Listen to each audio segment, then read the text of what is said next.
নম্বর ওয়ার্ডে BJP councillor. আবার BJP councillor মানুষের সাথে জনসংযোগ কতটা করতে পারছেন? দেখুন, মানুষের আমার প্রথম হচ্ছে জনগণ আমাকে চুজ করেছিল ভোটে দাঁড়ানোর জন্য, তার সঙ্গে পার্টি। তারা আশা করেছিল যে আমি কিছু একটা করব। আমি সারাদিন যতটা সময় পাই ততটা সাধারণ মানুষের সঙ্গে যোগাযোগ এবং তাদের প্রয়োজনীয় যেগুলো সেগুলো আমি করার চেষ্টা করি পৌরসভার মাধ্যমে, এবং আমার যেগুলো করণীয় ক্ষমতা আমি নিয়মিত করি। আপনি শান্তিপুর পৌরসভার তৃণমূল কংগ্রেসের ভোট, আপনি বিরোধী বিজেপি থেকে কাউন্সিলর, তো পাড়ার উন্নয়ন কতটা করতে পারছেন এই সমর্থকদের পাশে দাঁড়িয়ে? যেরকম ধরুন কেন্দ্র সরকার রাজ্যকে তার নিয়মমাফিক পাওনা দিতে হয়, সেই রকমই ওয়ার্ড ভিত্তিক যে পাওনা পৌরসভা সেটা দিতে হয়। আর প্রতিনিয়ত চাহিদা যেগুলো প্রয়োজন সাধারণ মানুষের জন্য সবসময় আমরা দরবার করি এবং আবেদন করি, তাতে কিছুটা চেয়ারম্যান দেন যেটা নিয়ম অনুযায়ী, এভাবে কাজ করি। এবার তাছাড়াও ওয়ার্ডের উন্নয়ন ছাড়াও সাধারণ মানুষের যে প্রয়োজনগুলো দরকার হয় সেগুলো আমি সারাদিনই করার চেষ্টা করি। এলাকার মানুষ কি আপনার কাছে আসছে লক্ষ্মী ভাণ্ডারের জন্য বা স্বাস্থ্যসাথী কার্ডের জন্য? স্বাস্থ্যসাথী কার্ড তো এখন হয় না, কোনো সময় দুয়ারে সরকার বসলে তখন হয়। আগে স্বাস্থ্যসাথী হতো, এখন বর্তমানে অ্যাড করে দিচ্ছে, নতুন করে হচ্ছে না। অনেক ক্রাইটেরিয়া করে দিয়েছে কমানোর জন্য। হয়তো একটা টাইমে এটাকে করেছিল যে খুব লাভবান হবে, এখন আস্তে আস্তে সেটাকে ছোটো করার চেষ্টা করছে। যদি কোনো পরিবারে 3জন 4জন থাকে সে বলছে অ্যাড করুন, নতুন করে হবে। 2026 পাখির চোখ করে ভোট করা হবে এবং মাননীয় প্রধানমন্ত্রী নরেন্দ্র মোদী গতকাল আপনার দুর্গাপুরে একটি জনসভা করে গেল। কি মনে করছেন কতটা দল আরও চাঙ্গা হলো বলে? দেখুন, দল তো অবশ্যই চাঙ্গা হলো। আমাদের যশস্বী প্রধানমন্ত্রী সারা ভারতবর্ষব্যাপী যে হারে সরকার চালাচ্ছে, দেশ বিদেশেও প্রশংসীয় হচ্ছে, সেগুলো আপনারা তো জানেন, টিভি চ্যানেলের মাধ্যমে তো দেখতে পাচ্ছেন। সেটাই আমাদের ওয়েস্ট বেঙ্গলে এখন ধরুন সব দিকে প্রশাসক ব্যর্থ। ধরুন কামদুনি ঘটনা বলুন, কলেজের ঘটনা দেখলেন, আরজি করে ঘটনা, এরকম বহু ঘটনা রয়েছে। প্রশাসক ব্যর্থ, প্রশাসককে মানে নিজেদের মতো করে খাটানোর চেষ্টা করছে বলে আজকে এত কিছু ঘটছে। সেই বিষয়গুলোই তুলে ধরেছে, চেয়েছে ডবল ইঞ্জিন সরকার যে হারে উন্নয়ন বলছে, কিন্তু উন্নয়ন তো আমরা নিজেরাও দেখি না। রাস্তাঘাটে দাঁড়িয়ে একবারে উন্নয়ন হচ্ছে, কোথায় উন্নয়ন হচ্ছে? শুধু অশান্তি, ভয় ভীতি, এইভাবে চলছে, জালিয়াতি, এটাই চলছে। সেই জন্য ডবল ইঞ্জিন সরকার চাইছে আমাদের প্রধানমন্ত্রী, যাতে এই দেশটা উন্নয়ন হয়, শিক্ষা, স্বাস্থ্য এবং প্রশাসন সব দিকে যাতে উন্নত হয়, সেই কথাই বার্তা দিয়েছেন গতকালের কথাটা আমরা পেয়েছি। দেখা যাচ্ছে যে আপনার যেভাবে কসবা ল কলেজ থেকে শুরু করে অভয়া, যেভাবে আপনার বিরোধী দলনেতা থেকে আরম্ভ করে রাজ্য সভাপতি যেভাবে রাস্তায় নেমেছিলেন, দেখা যায় পুলিশ তাদেরকে অ্যারেস্ট করছে, কোনো কর্মসূচি পালন করতে দিচ্ছে না।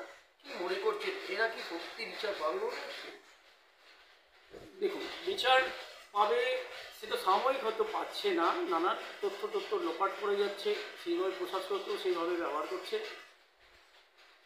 বিগত দিনে ধরুন যেটা আমাদের মন্দিরদের, রাম মন্দিরকে দিয়ে দেখুন, রাম মন্দির বহুত দিন কেস চলেছে, তার একটা তো রায় এসছে, সেই আশা করা যায় রায় আগামী দিনে নিশ্চয়ই আসবে।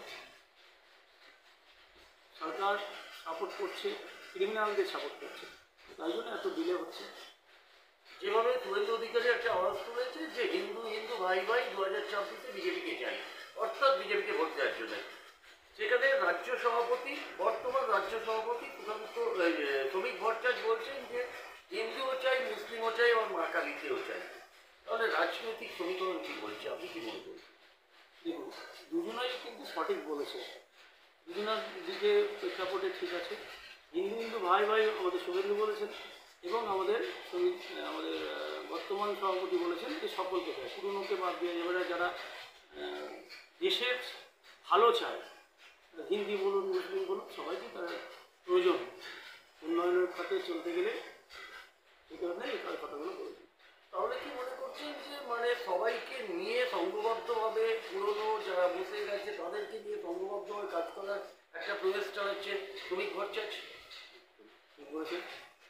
দেখুন, বিগত দিনে বামপন্থী সরকারকে যেহেতু 34 বছর হয়েছিল, মানুষ চেয়েছিল একটা অনেক দিন থেকে সরকার রয়েছে তাকে পরিবর্তন করা।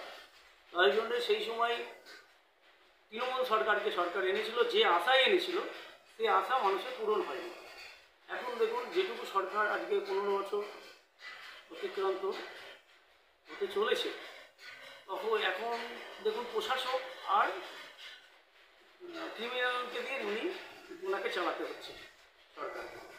সাধারণ মানুষ কিন্তু সেইভাবে স্বতঃস্ফূর্তভাবে কোনো কাজ করতে পারছে না, আর যাচ্ছেও না। কোনো অনুষ্ঠান হোক, প্রোগ্রাম হোক, দেখবেন জোর করে বেশি শক্তিকে বাই ফোর্স দিয়ে লোক জমায়েত করেন। অফিসে যারা কাজ করেন তাদেরকে নিয়ে যাওয়া হয়, ছুটি ঘোষণা করে দেন, অনেক জায়গায় আমরা দেখেছি। সেইভাবে কিন্তু জনগণ জমায়েত করার চেষ্টা করে, লোককে দেখাতে চাই আমাদের লোক। সামনে 21শে জুলাই, তার আগে আপনার দেখা যাচ্ছে যে 21শে জুলাইয়ের দিনকেই বিরোধী দলনেতা শুভেন্দু অধিকারী উত্তরকন্যা ডাক দিয়েছে।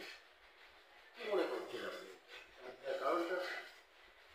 দেখুন, 21শে জুলাই আমাদের দলের কার্যক্রম সেটা 21শে জুলাই ডেকেছেন, সেটা আমরা সফল করব না, ওই দিনকেই আপনার শুভেন্দু অধিকারী আপনার উত্তরকন্যা ডাক দিয়েছে। ওই দিক ডাক দিয়েছে বলতে সেটা দলের কর্মসূচি। আচ্ছা, 2026 যেখানে পাখির চোখ করে ভোট করা হচ্ছে, মাননীয় প্রধানমন্ত্রীর হাতেই আপনারা এই শান্তিপুর এরিয়া থেকে কি উপহার তুলে দেবেন? আমরা বিগত দিনেও এখান থেকে ভারতীয় জনতা পার্টিকে জিতিয়েছিলাম।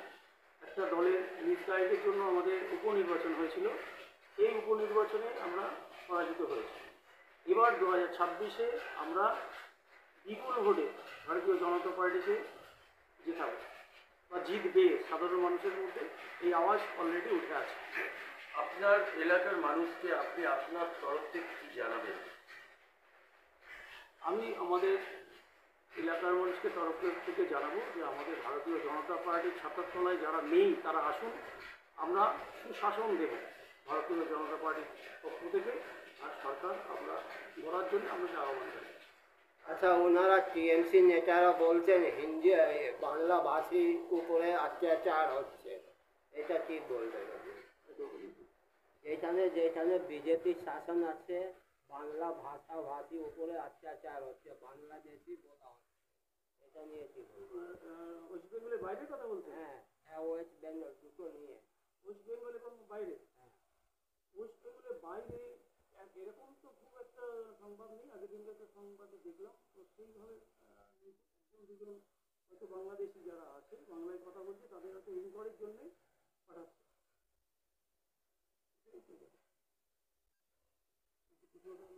আচ্ছা, আর এখানে একটা ইনফরমেশন আছে, বৃদ্ধা পেনশন পাওয়া হচ্ছে না, সব কেউ পাচ্ছে না। আগে আমি 2022-এ পৌর নির্বাচনের পরে 22 সালে আমি বার্ধক্য ভাতা আমার ওয়ার্ড থেকে এবং অন্যান্য ওয়ার্ড থেকে জমা দেওয়া হয়েছিল, তাদের নাম টোটালি উঠেছে, এখনো পর্যন্ত সেই ব্যক্তিগুলো কোনো ভাতা পায়নি,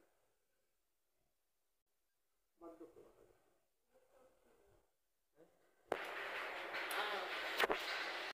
জটলা বা একটা সমস্যা তৈরি হচ্ছে, মিটারের জন্য মানুষ আবেদন করছে না এবং সেই মিটার যাতে তুলে নেয় সেই আবেদনও করছে।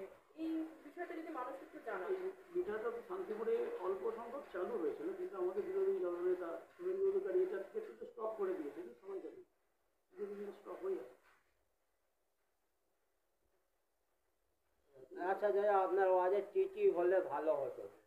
কি হলে? হ্যাঁ, বর্তমানে আমার ওয়ার্ডে কিছু নতুন নতুন বলতে প্রায় 10-12 বছর 15 বছরে কিছু নতুন করে কলোনি আছে, সেগুলো মাটির রাস্তা, কিছু ইটের রাস্তা আছে, সেগুলো ঢালাই কিংবা পিচের রাস্তা, মাটির রাস্তাগুলো ইটের রাস্তা হলে আমার ভালো হতো। ড্রেনেজের কিছু সমস্যা আছে, সেগুলো নিয়মিত আবেদন রাখছি পৌরসভা থেকে, যাতে এগুলোকে করে দেওয়া হয়, রাস্তার দিকে দেওয়া হবে।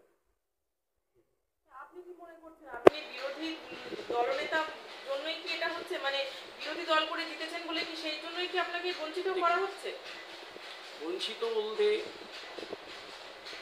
বর্তমানে উন্নয়ন, যেটা আমি এর আগেই বলেছিলাম শান্তিপুরের ক্ষেত্রে আপনারা তো দেখলেন আসলেন, উন্নয়ন বলতে যেটা আমাদের চোখে পড়ে গেছে, সব জায়গায় যা হচ্ছে আমার এগুলো তাই হচ্ছে।